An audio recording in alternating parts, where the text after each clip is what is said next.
Continuamos con Noticias Globo, Visión Economía. Como ya les comentaba, nos acompaña en el estudio Francisco Ibarra, economista, y con él vamos a tratar temas petroleros y de la industria y de lo que han sido los aconteceres recientes que ha pasado PDVSA en los mercados. Buenas tardes, bienvenido. Buenas tardes, gracias a ustedes por la invitación. Bueno, queríamos comenzar por el tema de la expectativa que existe en torno a esta reunión del próximo 30 de noviembre, este miércoles.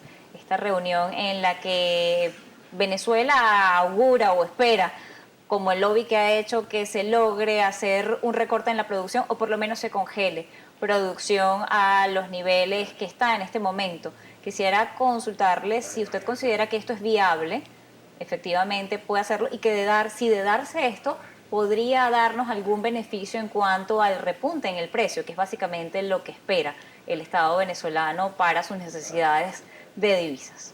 Bueno, desde hace algún tiempo el gobierno venezolano se ha venido reuniendo con sus socios de la OPEP y no OPEP para tratar de hacer esto mismo, ¿no? De recortar la producción petrolera o por lo menos mandarle señales al mercado de que la oferta no va a aumentar en el corto plazo y tratar de incidir favorablemente en los precios, ¿no?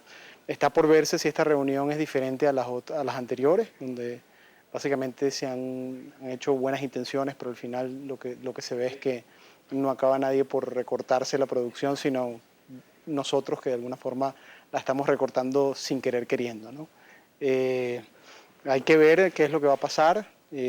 Por supuesto que es deseable para el país que los precios de los hidrocarburos se recuperen, pero todo depende no solo de la oferta, que en este caso es lo que estamos hablando, de la restricción de oferta que estamos tratando de acordar, sino también de qué es lo que ocurra con la demanda y las expectativas sobre el futuro de los precios de los hidrocarburos. Efectivamente, quienes integran la OPEP y los países no OPEP que también producen petróleo tienen necesidad de que el precio de los hidrocarburos baje, o fueron capaces de guardar y poder invertir en su industria para tener niveles de producción que con estos precios sigan siendo rentables para sus economías. Bueno, hay de todo, ¿no? Hay países que han tenido fondos y han ahorrado en este periodo de auge. Hay otros países pues que lamentablemente no, como el caso de nosotros, ¿no? Hasta cierto punto creo que los países de la OPEP han aprendido un poco del pasado. Nosotros en algún momento diseñamos algún esquema de ahorro que desmontamos también hace algunos años y hoy en día pues estamos vulnerables a lo que ocurre con el precio del petróleo, ¿no? Han habido países que están más reticentes a recortar la producción. Arabia Saudita es uno de ellos, que siempre ha estado pues, más pensando a largo plazo que en el corto plazo y eso ha hecho que tomen decisiones que no son tan drásticas en cuanto a los recortes, ¿no? Arabia Saudita tiene una política de mirar hacia el futuro y de no dejarle a otros actores pues, comerle el mercado, bien sea esto del fracking en Estados Unidos u otros productores a nivel mundial. Entonces hay una especie de conflicto de intereses dentro de la misma OPEP, donde estos países no se logran poner de acuerdo porque tienen intereses muy disímiles en este caso.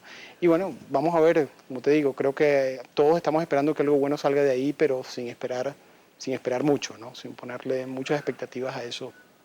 Las expectativas del Estado venezolano, del gobierno venezolano, están puestas básicamente allí. Tienen una cantidad de ingresos que cubrir el próximo año en materia presupuestaria. Ya se vio el efecto de la falta de divisas en el país durante este año, que hablaría entonces que quizá los fondos que debieron haberse ahorrado según aquella ley de ganancias exorbitantes y extraordinarias del petróleo que, si mal no recuerdo, comenzó a regir en el año 2010-2009, debió haber sido para el ahorro de estas divisas que debieron estar enviadas a proyectos y varias otras formas de tenerlas dentro de lo que eran las reservas del Banco Central de Venezuela o de la misma industria petrolera. Sin embargo, parece que esto no fue así y hoy Venezuela está en una situación comprometida. Sin embargo, quisiera consultarle, dentro de esta reunión de la OPEP se ha señalado que por lo menos países como Rusia, que no pertenecen a esta organización y es un productor importante, estaría dispuesto a congelar producción. Quizá, o en una reunión extraordinaria que tuvieron recientemente que no tenía el carácter formal, se habló de que Irak también, que era uno de los que estaba volviendo a Irán, era uno de los que estaba volviendo al mercado petrolero y quizá tampoco tenía esta posibilidad o este deseo de congelar producción. Sin embargo, hay algo también adicional a esto, y es que está en los niveles de producción más altos de la historia de la OPEP. Bueno, mira, primero Fondem no es un mecanismo de ahorro, nunca fue concebido como tal, siempre fue un fondo de gasto. Okay, lo que tuvimos en algún momento fue el Fondo de Estabilización Macroeconómica, que fue eliminado tan pronto llegó el gobierno, bueno, a los pocos años de llegó el gobierno del presidente Chávez lo eliminó y creó esta nueva figura que era un fondo de gasto, ¿no? Fondem nunca operó como un fondo de ahorro, no es extraño que no hayamos ahorrado en nada en estos años, ¿no? Respecto a los intereses de Irán y de Rusia, son los dos actores clave en este momento junto con Arabia Saudita que tienes que sentarte y ponerte de acuerdo. Venezuela ya no es lo que era hace 30, 40 años en el mercado petrolero internacional. Venezuela es un actor, si bien importante a nivel de la cantidad de petróleo que exporta, no tiene nada que ver con ni el potencial ni lo que exportan estos otros países. Entonces, la posición de Venezuela dentro de la misma OPEP a lo largo de todos estos años se ha venido debilitando. Venezuela lo que le queda es esto, ¿no? Es jugar a tratar de llegar a acuerdos, tratar de negociar con sus aliados. Venezuela tiene lazos de alguna forma importantes con Rusia, inclusive con Irán. Quizá tratará de apelar a estos lazos para lograr algún tipo de recorte que le pueda beneficiarlos a todos. Pero nuevamente, ahí se van a encontrar con lo que diga Arabia Saudita y con las decisiones que tome Arabia Saudita, que es el actor, vamos a decirlo así, más importante en este grupo, ¿no? Entonces, yo no sé qué pensar, yo no sé, honestamente quisiera creer de que de allí va a salir alguna alternativa que pueda resultarle favorable al país, un país que, como todos sabemos, pues está agobiado por una sequía de divisas que se manifiesta a diario, pero no quiero poner muchas expectativas en ello, porque lo que ha ocurrido en todos estos años, cada vez que el presidente ha viajado, cada vez que el presidente de PDVSA ha estado por allá y ha estado negociando, al final no termina de ocurrir nada, ¿no? Y el mercado pues está prácticamente estacionado en los mismos valores que ha estado desde hace un año. Entonces, sumado a esto, a la situación que se le ha presentado recientemente a la industria petrolera y es el pago de la cantidad de deuda que se ha emitido en los últimos años y la que vencía este año, la necesidad de un canje, lo quizá traumático que fue lograr parte de este canje, no se llegó al porcentaje establecido. Además ahora las dificultades que tuvieron para hacer efectivos los pagos de los bonos que vencían hace 2 semanas atrás. Eran 4 instrumentos, solamente se había hecho efectivo en un primer momento el del 2026, luego finalmente este viernes se hizo efectivo el pago de los 21 y 24, pero aún queda pendiente el pago de los PDVSA 2035. ¿Cuál es en este momento la posición de la industria petrolera en los mercados internacionales? Mira, PDVSA, lo más drástico de PDVSA es la caída de producción que ha sufrido en los últimos meses, ¿no? Eso ya es Vox Populi, ya no lo pueden ocultar. Ya todos sabemos que PDVSA está produciendo mucho menos de lo que decía producir hace tan solo algunos meses, ¿no? Entonces PDVSA está produciendo menos, está requiriendo importar más para mejorar los crudos pesados que produce, y por el otro lado tiene un mercado petrolero que no ha ido a ningún lado, donde los precios han continuado estando en los valores en los que están actualmente. No estamos hablando de los valores extremadamente deprimidos de hace algunos meses, pero tampoco hemos recuperado valores que teníamos, vamos a decirlo así, hace 18 meses, por ejemplo. Entonces, PDVSA está en una situación muy vulnerable, no es extraño que haya pasado por las dificultades financieras para honrar sus compromisos externos. Mi visión es que PDVSA va a continuar experimentando dificultades para honrar sus compromisos externos. Hasta ahora ha mostrado disponibilidad de hacerlo, ha mostrado una severa y una firme disponibilidad de pagar sus compromisos externos. Ahora llega un momento donde la pregunta es no si tú tienes la disponibilidad, si tú tienes la capacidad para hacerlo. Creo que eso es lo que hoy en día el mercado pone en duda. No solo PDVSA, sino también la República. Este último canje que vimos, que fue hecho de una manera muy peculiar, por decirlo así, al final lo que da es algo de oxígeno, compra algunos meses, pero no más allá.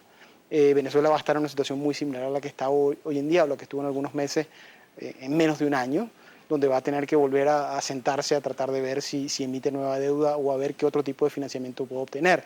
Entonces, la situación no es nada halagadora ni para el país ni para PDVSA, mientras que sigamos en esta dinámica donde negamos la realidad económica, nos negamos a adoptar las medidas económicas necesarias y donde esta situación se prolonga en el tiempo. El impacto que pueda tener para la República y para la industria, dados estos niveles de producción que han caído y estos compromisos que existen en el exterior, que el precio del petróleo no logre superar la barrera de los $40. Bueno, es repetir un poco lo que ha ocurrido en el año 2016, pero mucho peor, pues porque estamos hoy en día en una situación mucho más complicada que la que estábamos cuando estábamos cerrando el año 2015. En algún momento, pues, nosotros dijimos, bueno, el año 2016 acabará siendo el año 2015 un buen año. Y el gran temor que de alguna forma yo tengo es que el año 2017 acabe siendo el año 2016 ver mucho mejor de lo que en realidad fue. Ha sido un año nefasto en términos de crecimiento económico, de explosión de la inflación, de empobrecimiento. Y si no, y aquí es un poco el mensaje, si no hay medidas de política económica de envergadura que busquen y que traten de sacar a la economía de la situación en la que está, de la dinámica en la que está, la economía no va a salir por sí sola de la dinámica en la que está. Entonces, las perspectivas son, sin lugar a dudas, muy malas. Si los precios del petróleo llegasen a aumentar, eso te da cierta holgura, pero no te va a resolver los problemas. O sea, Venezuela entró en recesión con el precio del barril en 90. ¿Okay? O sea, la caída de los precios del petróleo que ha acentuado la tendencia que venía manifestándose ya desde finales del año 2012, que corrió en el año 2013 y de la cual no hemos podido salir. Entonces, para salir de la dinámica en la que estamos actualmente se requieren medidas nuevamente de envergadura. Vamos a decirlo así, el gobierno tiene que embraguetarse y a comienzo del año que viene ofrecer un plan de ajuste macroeconómico medianamente creíble. Yo no sé si el gobierno está por la labor de hacer esto, ¿no? Además, ¿qué opciones podría tomar la industria petrolera venezolana para llegar a lograr aumentar producción en este momento? Si no puede acudir al mercado internacional a solicitar préstamos porque tendría que emitir deuda a unos niveles de interés quizás demasiado altos y quizá ante una expectativa de un mercado que no confía mucho en lo que son las finanzas del país. ¿Cómo podría ser? ¿Qué opciones le quedan a PDVSA? Mira, a PDVSA solo le queda una opción. ¿Okay? La opción es desandar el camino que anduvo desde el 2007 prácticamente. Volver a llamar a los socios que tuviste en el pasado, que eran los que realmente sabían extraer petróleo, los que realmente eran productivos, volver a llamar a todas estas prestadoras de servicios que no voy a mencionar, pero que todos sabemos quiénes son, que de alguna forma las corriste del país, no les pagaste, los maltrataste, y bueno, hoy estamos en la situación en la que estamos. PDVSA, el país en sí tiene que volver yo sé que esto algunas personas pues no lo entenderán o no lo compartirán, pero yo creo que el país debe volver a una apertura petrolera como la que tuvimos en el pasado, llamar a estos grandes actores que puedan realmente levantar la capacidad de producción de la industria y bueno, hacer lo que hemos sabido hacer durante un siglo prácticamente, ¿no? Producir petróleo, pero producir petróleo no pensando únicamente en el margen, en el precio, sino producir petróleo y dinamizar la economía produciendo petróleo, que es quizás lo que nos ha faltado en los últimos 40 años. ¿Eso no sería entregar la soberanía, como señala el Ejecutivo Nacional? Yo no creo que sea entregar la soberanía. De todas maneras, ya la están entregando, si es por eso, a otras compañías transnacionales rusas, iraníes, de otros países que vienen y producen acá. Que aquí todavía hay empresas transnacionales explotando petróleo. O sea que no creo que sea entregar la soberanía, ni mucho menos. Está también la faja petrolífera del Orinoco. Es uno de los bastiones a los que apuesta el Ejecutivo Nacional. Sin embargo, extraer petróleo de la faja es bastante costoso. No todo el mundo se ha querido meter allí. ¿Qué pasa? Bueno, no, la faja tiene crudos ligeros y también tiene crudos extrapesados, fundamentalmente está compuesta de crudos pesados y extrapesados. Entonces, para tú producir esto tienes que primero sacarlo, moverlo, mejorarlo o mezclarlo con otros crudos. Este es un proceso realmente costoso y bueno, no es apto para cualquiera, ¿no? Una cosa es perforar, obtener un crudo ligero y después refinarlo, transportarlo y otra cosa es enfrentarte a un crudo pesado o viscoso que tienes que licuar y de alguna manera transportar y mejorar. Pues eso no es para todo el mundo, ¿no? Y quizás ese es uno de los grandes errores que cometió el país. O sea, en el pasado te asociaste con estas empresas que sabían y tenían la tecnología para hacer este tipo de trabajo y a raíz de todas estas decisiones erradas de política económica, pues las terminaste corriendo del país y te quedaste solo. Te quedaste solo con empresas que quizás no están para la labor que requiere la faja del Orinoco. Entonces, creo que hay que desandar mucho del camino, nuevamente, como te dije, del camino andado, pero bueno, falta la voluntad política para hacerlo. Finalmente, está en este momento el mercado nacional con un valor fijo de lo que es la divisa establecido por un valor del DICOM o CIMADI, que sigue estableciéndose así por Banco Central de Venezuela, que ha ido incrementando en las últimas semanas. Sin embargo, no ha pasado esa barrera de los 600 bolívares, mientras que existe el mercado alterno que tiene una escalada potencial. El efecto de esto en una economía, en algún momento se señaló que esto se daba por la gran cantidad de ingreso petrolero que llegaba al país, pero esto ya no es así. Ahora, ¿qué está ocurriendo? Mira, lo que está ocurriendo es Por un lado, tú tienes un choque de demanda, has expandido la liquidez monetaria, eso sin lugar a dudas pone presión al mercado cambiario.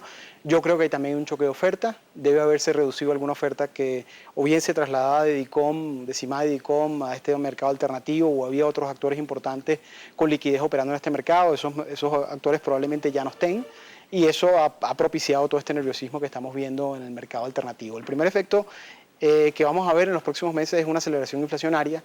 Cada vez que el dólar paralelo corre, a pesar de lo que digan los funcionarios del gobierno, los ministros, eso tiene un impacto directo sobre las expectativas y sobre la inflación. Yo estimo pues que esto terrible que ha ocurrido en las últimas semanas, esta aceleración del mercado alternativo va a tener y va a permear el mercado de bienes y servicios en Venezuela, aumentando y poniendo más presiones sobre los precios. Entonces, yo desearía de verdad de que el gobierno se abocara a resolver esto, que no ignorara este mercado que tiene efectos sobre el nivel de bienestar de los venezolanos y que de alguna manera pusiese sobre la mesa un plan creíble de ajuste que tendiese a realmente un proceso de unificación cambiaria, entiéndase unificación como el restablecimiento de la libre convertibilidad de la moneda, pero nuevamente te digo, no creo que exista la voluntad política para ello en este momento. ¿Su perspectiva final para este año 2017? Si todo sigue como está, si el gobierno no adopta medidas, pues el año 2017 va a ser un año extremadamente duro. Le agradezco habernos acompañado la tarde de hoy en Noticias Globo Visión Economía. Era el economista Francisco Ibarra. Nosotros vamos a hacer otra pausa.